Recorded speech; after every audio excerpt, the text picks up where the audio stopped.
মালিক আমাকে ছাড়ুন, আমার সাথে এই কাজ করবেন না প্লিজ। আমার বাড়িতে স্বামী আছে, তারপরও মালিক কাজের মেয়েকে ছাড় দিল না।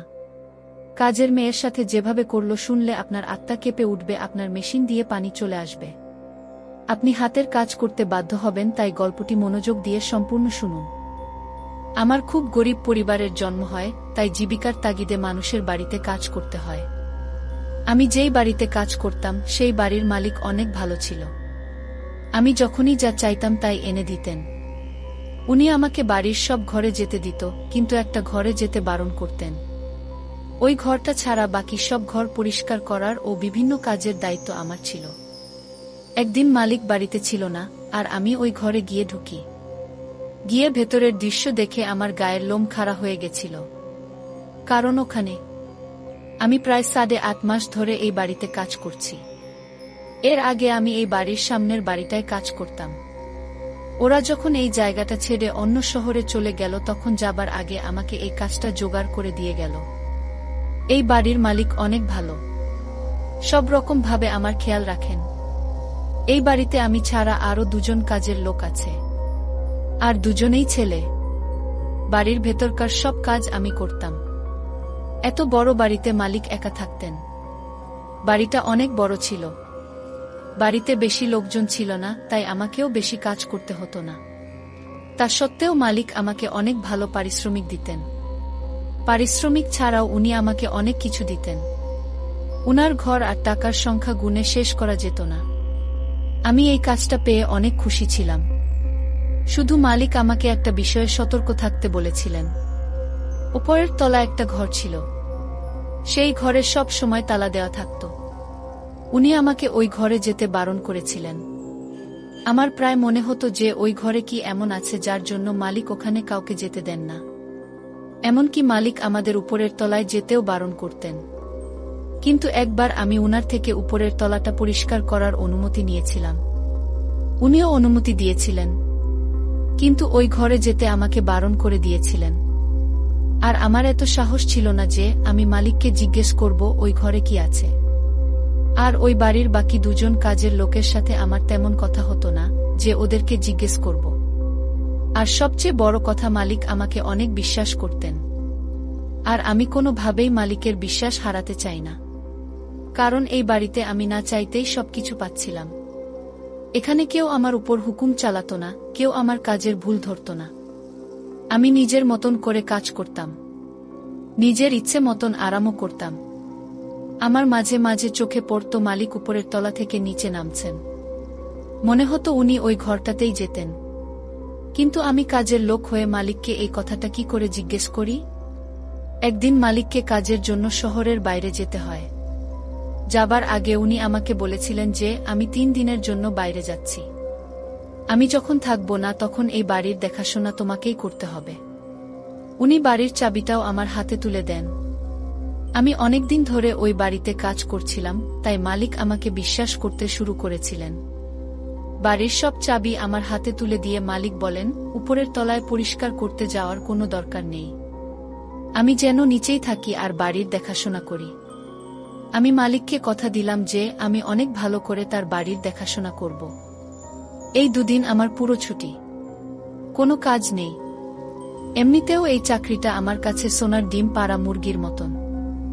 শুধু একটা কথা আমাকে ভাবায়, মালিক কেন চায় না আমি উপরের তলায় যাই? ওই ঘরে কি এমন আছে যে মালিক আমাকে উপরের তলায় যেতে বারণ করে গেলেন? আমার অনেক জানতে ইচ্ছে করছিল ওই ঘরটায় এমন কি আছে। বাড়ির সব চাবি এখন আমার কাছে, তার মানে নিশ্চয়ই উপরের ঘরটার চাবিও এর মধ্যে আছে।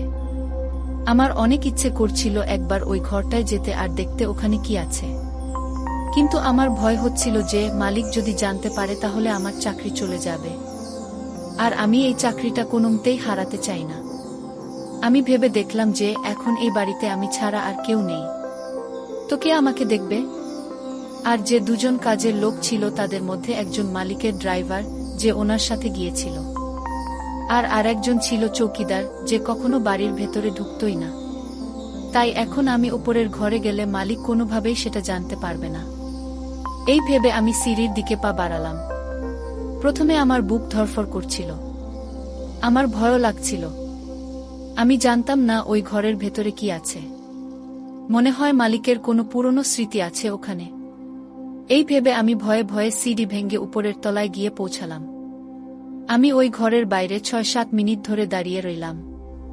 আমার সাহস হচ্ছিল না চাবি খুলে ভেতরে ঢোকার। এই শীতেও আমি ঘামছিলাম। আমি যেটা করতে যাচ্ছিলাম সেটা এক ধরনের চুরি বলা যেতে পারে।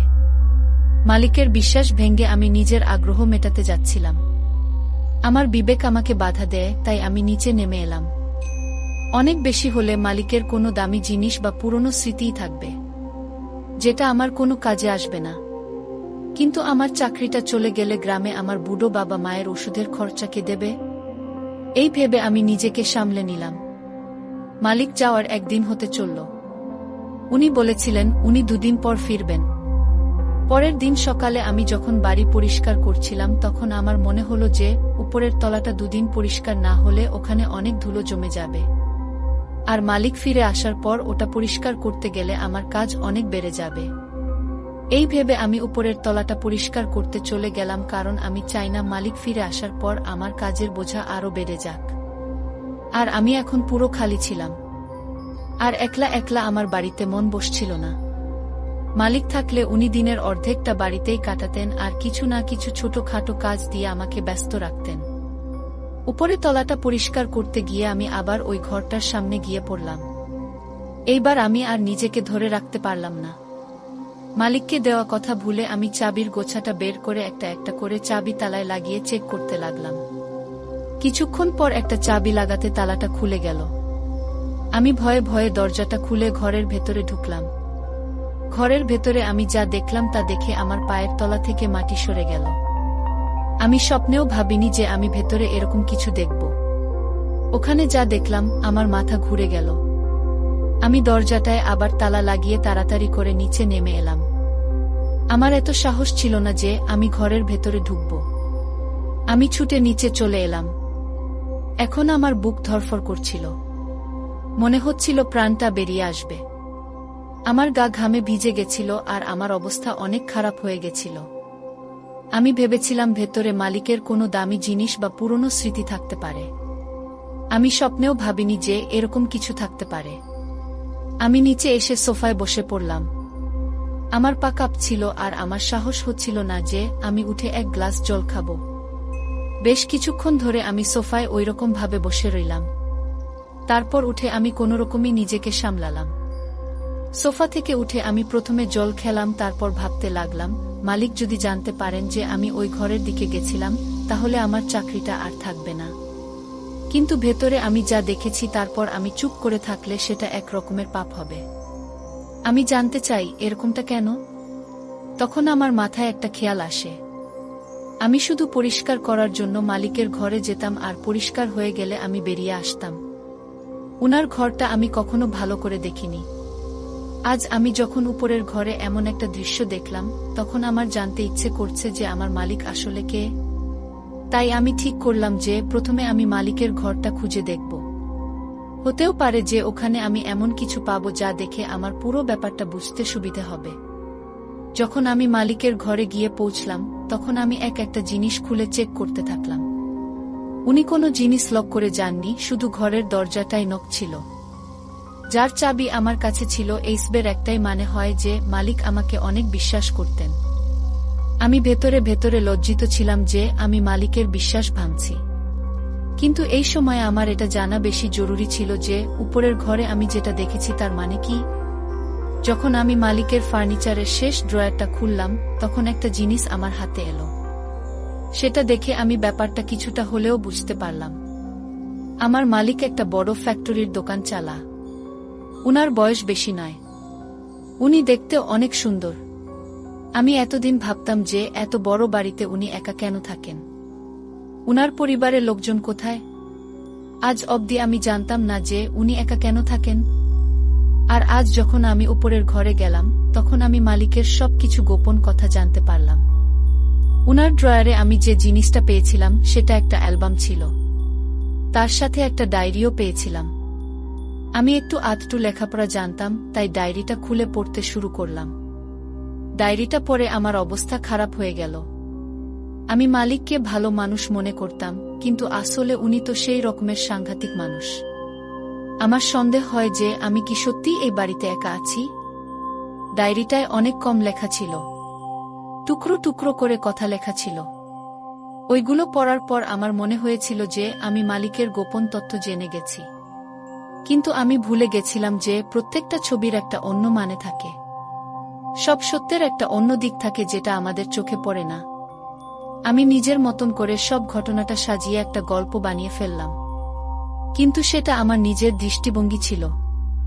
আমি কেবল অর্ধেক সত্যিটা জানতে পেরেছিলাম, কারণ মালিকের ডায়েরিতে মাত্র 10 থেকে 12টা পাতায় লেখা ছিল। বাকি পাতাগুলোই কিছু লেখা ছিল না। আমি অ্যালবামটা খুলে দেখলাম, ওখানে মালিকের ছোটবেলার কিছু ছবি আছে যেখানে উনি ওনার মা বাবার সাথে হাসি মুখে দাঁড়িয়ে আছেন। আমি প্রথমবার মালিকের মা বাবার ছবি দেখলাম।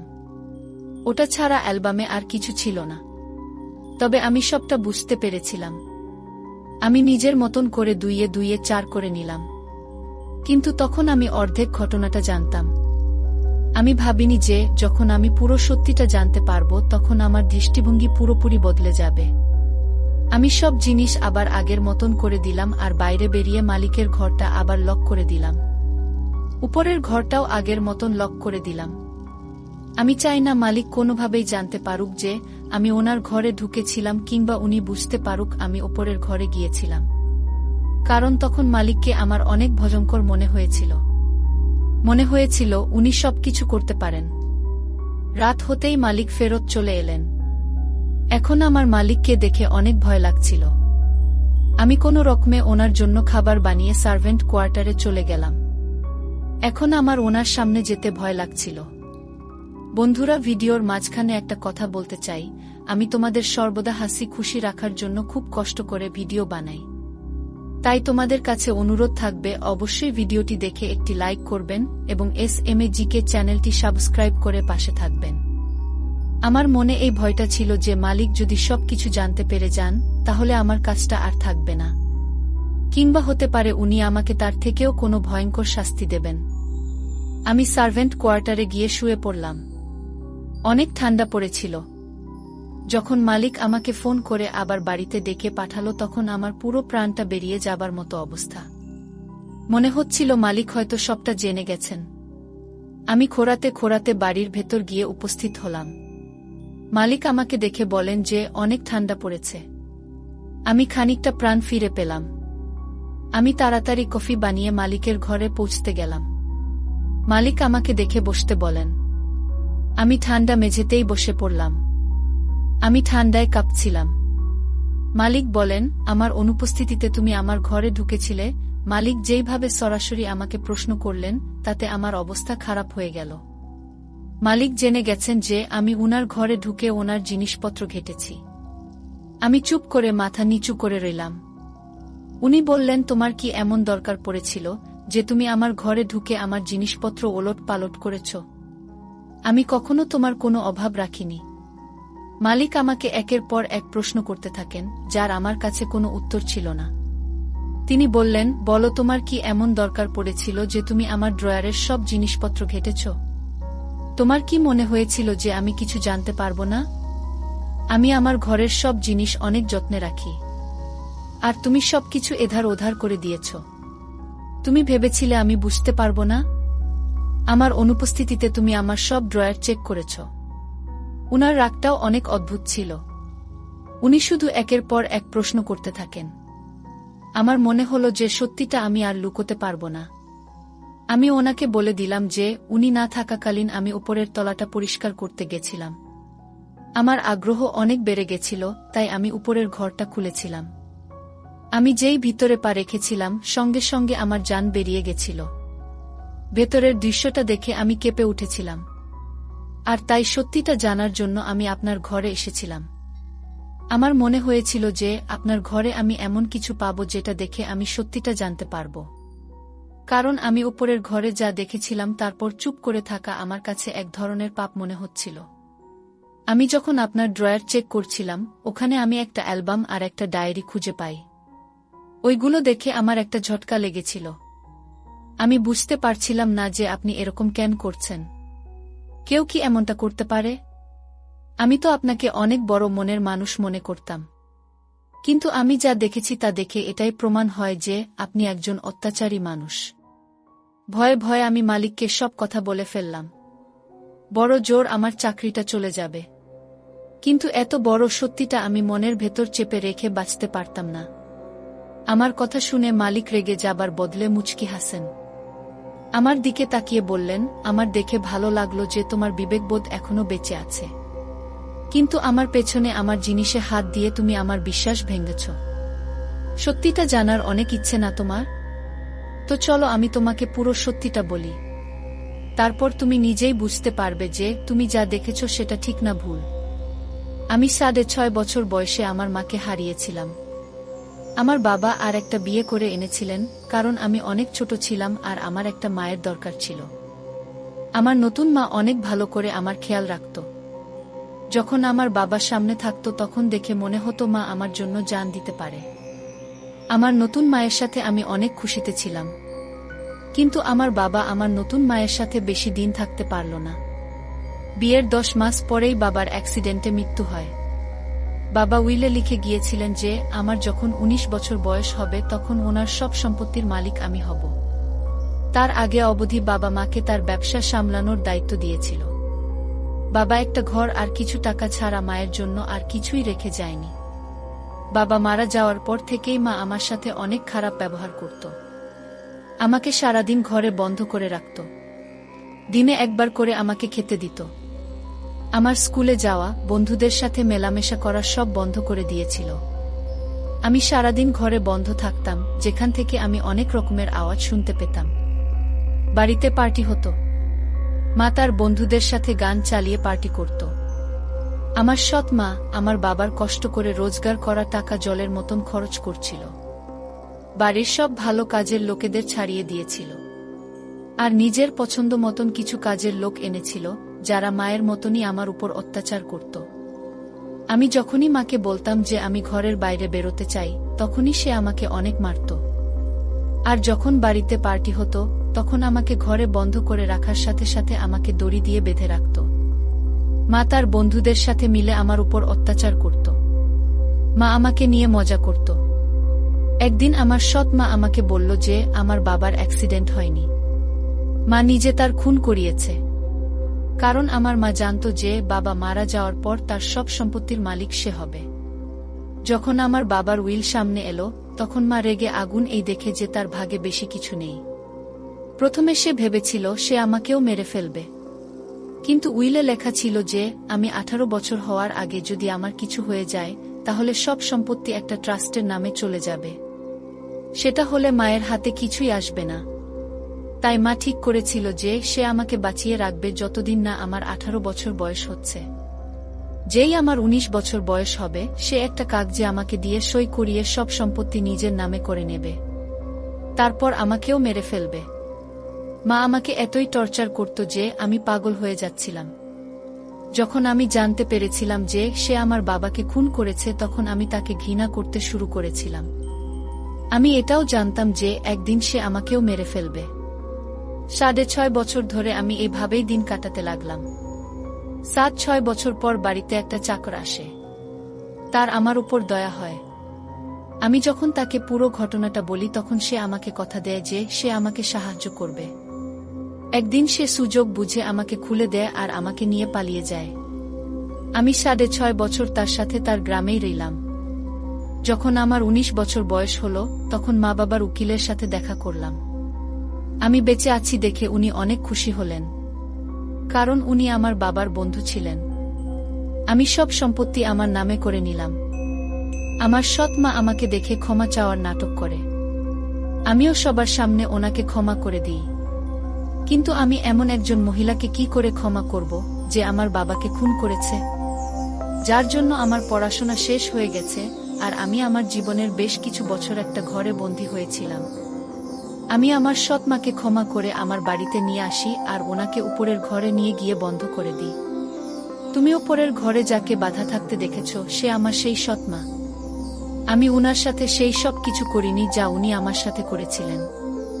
আমি শুধু তাকে বেঁধে ফেলে রেখেছি, কিন্তু আমি তাকে সময় মতো জল আর খাবার দিই।